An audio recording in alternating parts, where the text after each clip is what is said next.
France, premier réseau associatif de conseil et d'expertise comptable présente Parole d'expert. Serre France, c'est bien plus que de la comptabilité, c'est du conseil.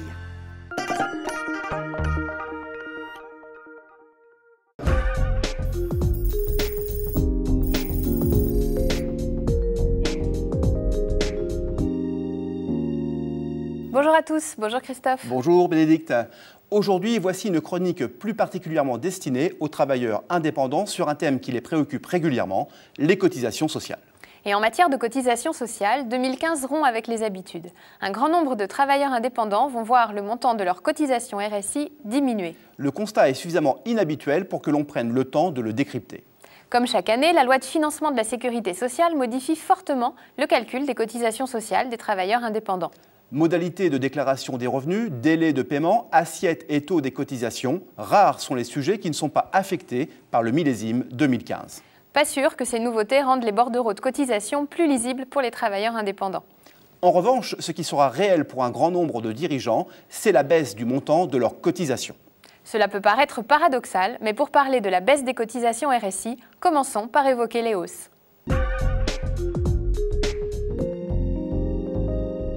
Le taux de cotisation pour la retraite de base passe de 17,15% à 17,40%.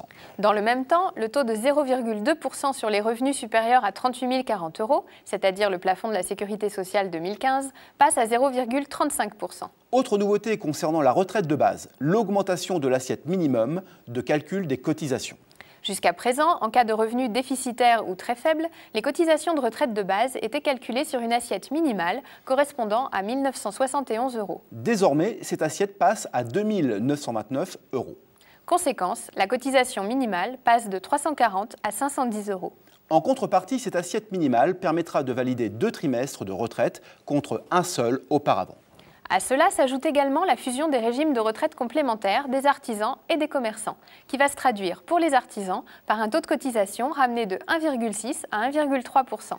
Pour les commerçants, en revanche, cette fusion fera passer leur taux de cotisation de 1,1% à 1,3%.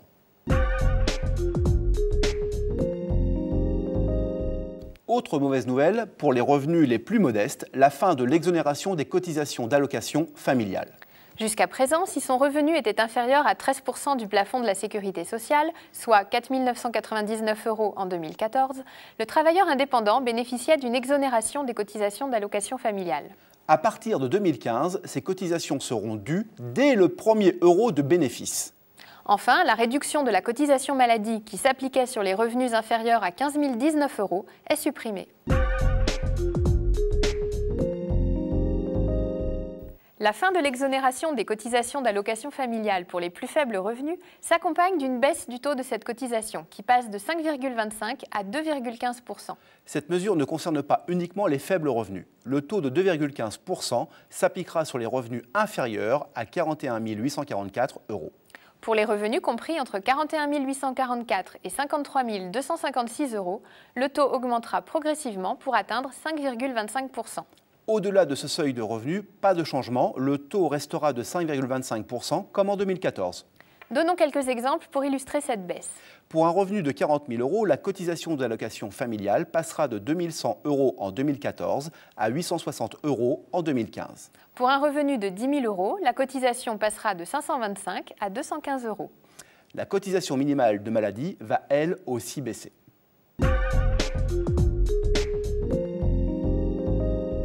Le second changement concerne l'assiette minimum appliquée aux cotisations maladie.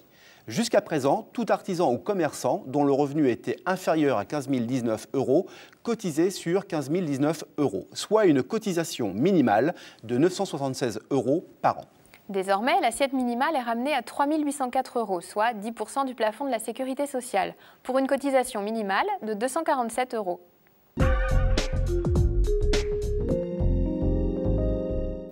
Comme nous venons de l'expliquer, certaines cotisations augmentent, d'autres baissent.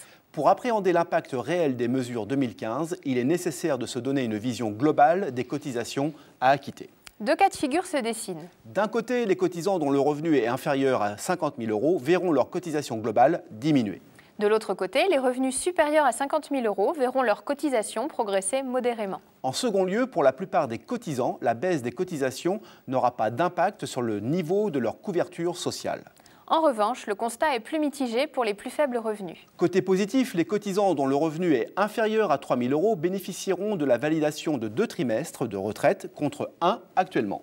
Côté négatif, les artisans ou commerçants dont le revenu est inférieur à 10% du plafond de la sécurité sociale, soit 3 804 €, n'auront plus droit aux indemnités journalières et verront leur droit à couverture maternité fortement amputé. Voilà ce que nous pouvions vous dire concernant les cotisations sociales 2015 des travailleurs indépendants. Vous pouvez retrouver cette chronique sur Internet.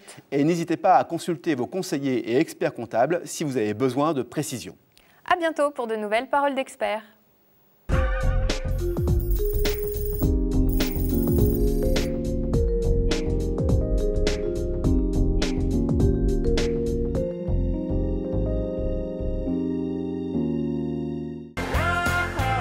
France, premier réseau associatif de conseil et d'expertise comptable, vous a présenté Parole d'expert. Serre France, c'est bien plus que de la comptabilité, c'est du conseil.